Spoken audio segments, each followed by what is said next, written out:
Good morning students, SKL GD online education में आपका स्वागत है।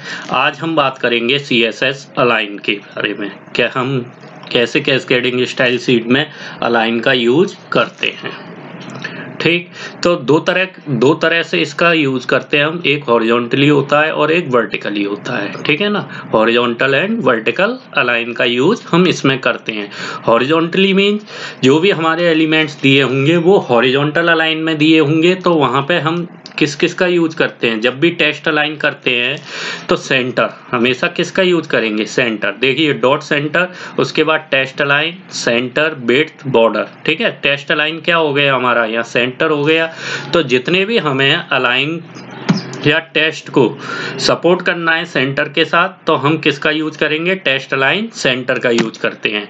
उसके बाद बात करते हैं हम, अगर बोथ एक साथ ले लें इन दोनों को, अगर हम एक साथ दोनों कंटेंट को यूज करते हैं, ठीक है, सेंटर में, तो हम क्या करते हैं, जो हमने टेस्ट अलाइन सेंटर था वहां पे DIV का यूज किया। इसके अलावा हमने लाइन हाइट का यूज किया है। यहाँ पे क्या प्रॉपर्टी आ गई, लाइन हाइट टेस्ट अलाइन के साथ। ये दोनों प्रॉपर्टी जब यूज की जाती हैं एक साथ, तब हमारा जो टेस्ट अलाइन है वो सेट होता है कहाँ पे, सेंटर में। ठीक है ना, टेस्ट अलाइन कहाँ पे सेट होगा, सेंटर में। div is the tag. ठीक है, div एक टैग होता है, आप जानते हो, ये पहले ही बता चुके हैं हम।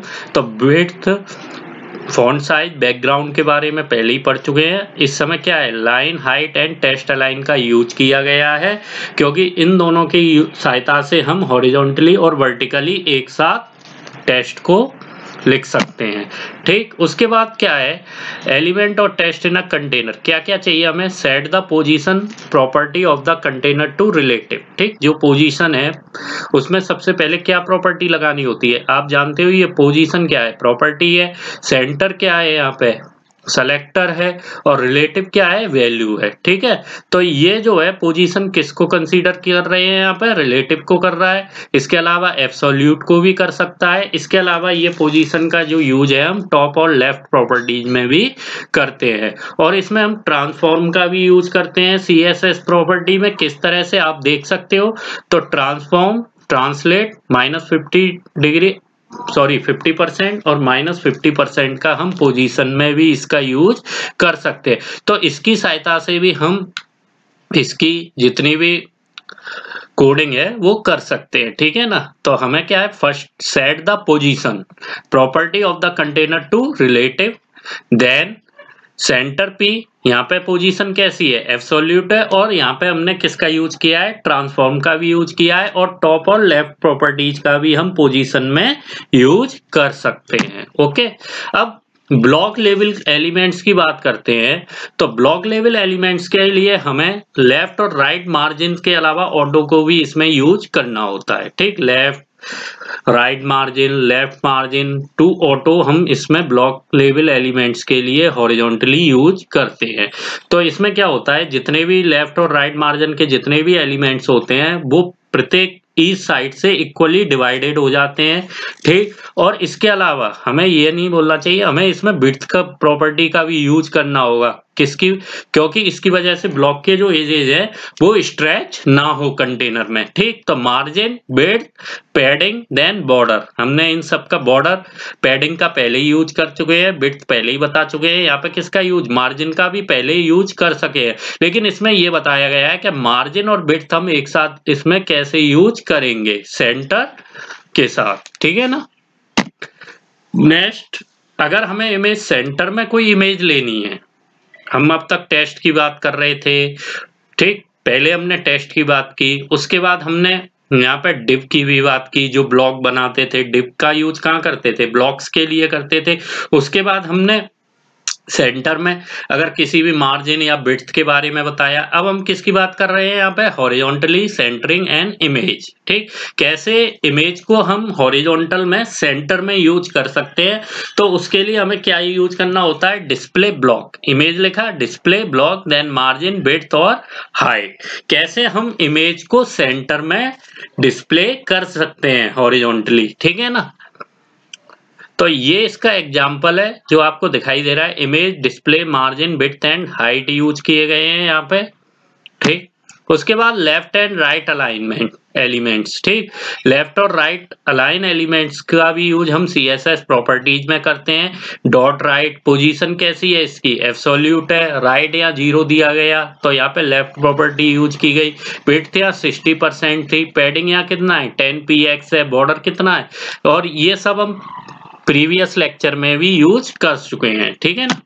नेक्स्ट बात करते हैं, क्योंकि रिलेटिव तो हमें दिखाना ही दिखाना है। अनदर मेथड होता है एक इसका फ्लोट CSS प्रॉपर्टी, तो फ्लोट राइट में भी यूज कर सकते हैं, विड्थ और बॉर्डर एंड पैडिंग का भी यूज कर सकते हैं। तो अनदर मेथड क्या है, पोजीशन रिलेटिव के लिए हम यहाँ पे फ्लोट CSS प्रॉपर्टी भी राइट में यूज कर सकते हैं। ओके, अब वर्टिकली, तो यहाँ पे जितने भी वर्टिकल अलाइनमेंट होंगे तो वहां पे हम वर्टिकली यूज करेंगे, और वर्टिकली सेंटर के साथ हम पैडिंग का यूज करते हैं। Padding top, padding bottom, then div, ठीक। तो इन सब का यूज करके हम क्या है, कोई भी टेस्ट वगैरह है या एलिमेंट्स है, तो जब हमें इसके इनसाइड में इनलाइन या इनसाइड कंटेनर सेट करने होते हैं तो हम यहाँ पे टॉप पैडिंग और बॉटम पैडिंग का यूज करते हैं, ठीक। You can set the text align CSS property centre to both horizontally, और कैसे करते हैं, डिव देन टेस्ट अलाइन क्या है, यहाँ पे हमने सेंटर में लिया है, तो जब सेंटर में लेंगे तो ये हॉरिजॉन्टली हो गया। जहां हमने पैडिंग टॉप और बॉटम रखा तो ये कैसा टेस्ट अलाइन हो गया, वर्टिकली हो गया, ठीक है ना। तो इस तरह से हम किसी भी टेस्ट अलाइन को सेट कर सकते हैं सेंटर में, और दोनों कहाँ पे आ सकते हैं, हॉरिजॉन्टल और vertically centre the text use किए जा सकते हैं, ठीक। नेक्स्ट डिव का भी यूज कर सकते हैं कंटेनर के रूप में, तो div dot container, padding top, padding bottom, ये वर्टिकली है, फिर हमने डिव कंटेंट का यूज किया और बैकग्राउंड में एक कलर दे दिया गया, ठीक है ना।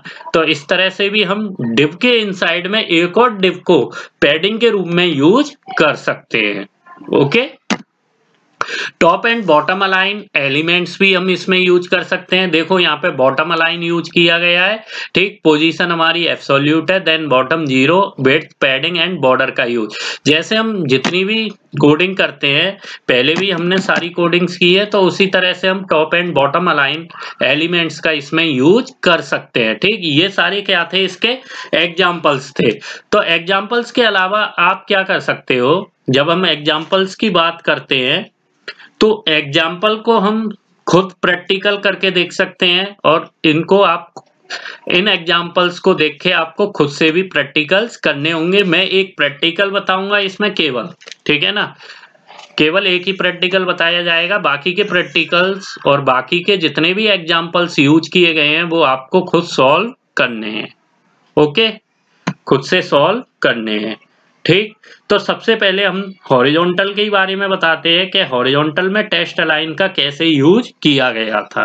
ओके, और मैंने पहले ही बताया था हम इसका यूज कर सकते हैं, जो सबलाइम टेक्स्ट एडिटर दे रखा है उसका हम आसानी से इसमें यूज कर सकते हैं। तो उसके इस यूज के लिए हम, ठीक है ना, तो सबसे पहले हम बात करेंगे अलाइन की, है ना। तो हमने अलाइन देखे थे, अलाइन में हमने कितने टाइप्स के अलाइन देखे, हॉरिजॉन्टल, वर्टिकल, 2 टाइप के अलाइन ज्यादातर यूज किए जाते हैं। तो हम पहले केवल हॉरिजॉन्टल अलाइन के बारे में ही डिस्क्राइब करेंगे, कैसे हम हॉरिजॉन्टल अलाइन को इसमें यूज कर सकते हैं, ठीक है ना। तो सबसे पहले मैंने HTML, देन HTML पे क्लिक किया, HTML के बाद टाइटल आया, टाइटल पे मैंने कोई भी, यानी अलाइन का यूज कर रहे हैं तो हमने यहाँ पे अलाइन लिख दिया, ठीक। उसके बाद हम इसमें किसका यूज करेंगे, स्टाइल टाइप का, स्टाइल टाइप टेस्ट CSS, ठीक। CSS करने के बाद अब हम इसमें किसका यूज कर सकते हैं, डॉट सेंटर, क्योंकि फर्स्ट के लिए हमने यही बताया था, डॉट सेंटर लिखा है यहाँ पे, ठीक है ना। जैसे ही सेंटर लिखेंगे उसके बाद हम ये, अब हमने टेस्ट अलाइन क्या था, मेरा सेंटर था। देखो टेस्ट अलाइन आ गया, यहाँ सेंटर लिखूंगा तो सेंटर अपने आप आ जाएगा, ठीक। बिट्स ले सकते हैं, बिट्स, ठीक, 200 px, जितनी भी बिट लेनी है वो आप कंसीडर कर लीजिए, डिसाइड कर लीजिए हमें कितनी बिट चाहिए, ठीक। बॉर्डर भी यूज कर सकते हैं, यहाँ पे हम बॉर्डर, देखिए बॉर्डर, ठीक है ना, केवल बॉर्डर का यूज कर रहे हैं। बॉर्डर के बाद मैंने यहाँ फिर से 3px, ठीक, इसके अलावा सॉलिड और कोई भी कलर यूज कर सकते हैं। कलर भी ले सकते हैं हैश डैश, जैसे सपोज करो 173459, ठीक है। इस तरह से हम कलर्स का भी यूज कर सकते हैं। और यहाँ पे हमने स्टाइल को क्लोज कर दिया। हमने क्या है, एक डिव ले लिया, ठीक है। क्या किया, डिव का यूज करते हैं। डिव क्या होता है हमारा, डिव हमारा एक एट्रीब्यूट्स होता, वो टैग होता है, सॉरी। डिव क्लास का यूज कर रहे हैं। यहाँ पे क्लास में हमने सेंटर यूज किया हुआ है, वहां पे देख सकते हो आप, सेंटर, ठीक है ना। अब मैंने यहाँ पे कोई भी वर्ड लिख सकते हैं, जो भी वर्ड है आपको पसंद है, कोई भी वर्ड्स एक लिख सकते हो। जैसे मान लो टेस्ट है, तो यहाँ पे लिख सकते हैं टेस्ट कंटेंट्स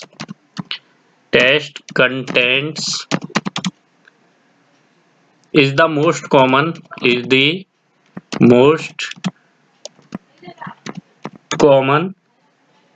type in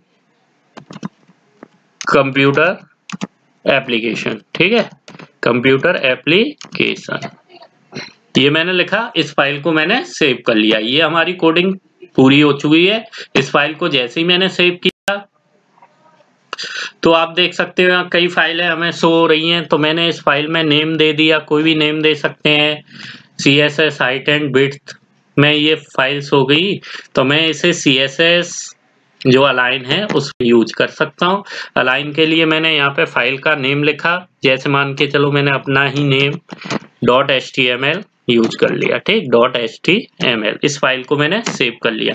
अब हम इसके आउटपुट को चेक करेंगे कि इसका आउटपुट आ रहा है, क्या व्यू आ रहा है ना। टेस्ट अलाइन का यूज किया है, तो किस तरह से इसका हम व्यू शो कर सकते हैं, ठीक।